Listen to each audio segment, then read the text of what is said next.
The U.S. officially announces the results of the U.S.-Ukraine negotiations in Saudi Arabia.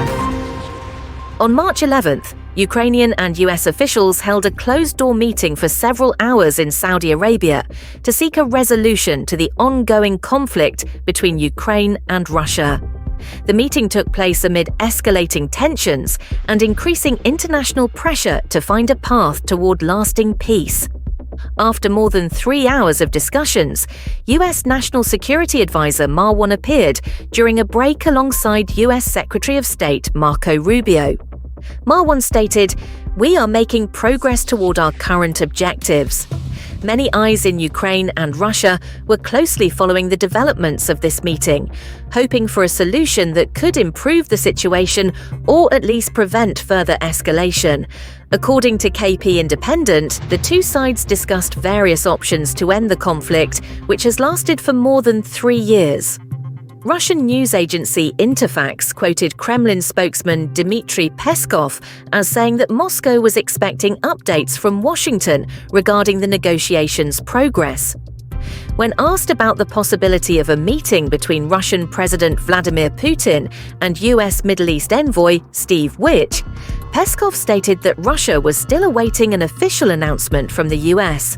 The Ukrainian and U.S. delegations discussed the possibility of establishing a ceasefire in the air and at sea, as well as an agreement on mineral extraction in disputed areas.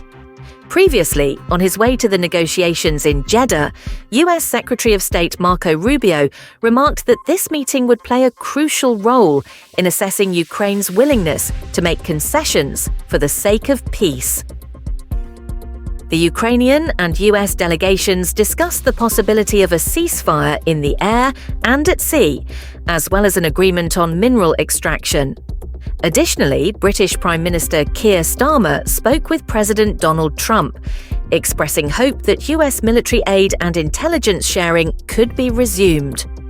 Regarding the battlefield developments, on March 11th, the Russian Ministry of Defense announced that its forces had regained more than 100 square kilometers of territory and 12 settlements in the Kursk region.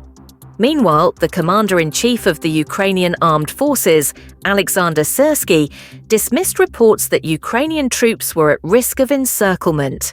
He emphasized that the situation remained under control and that Ukraine was implementing defensive measures.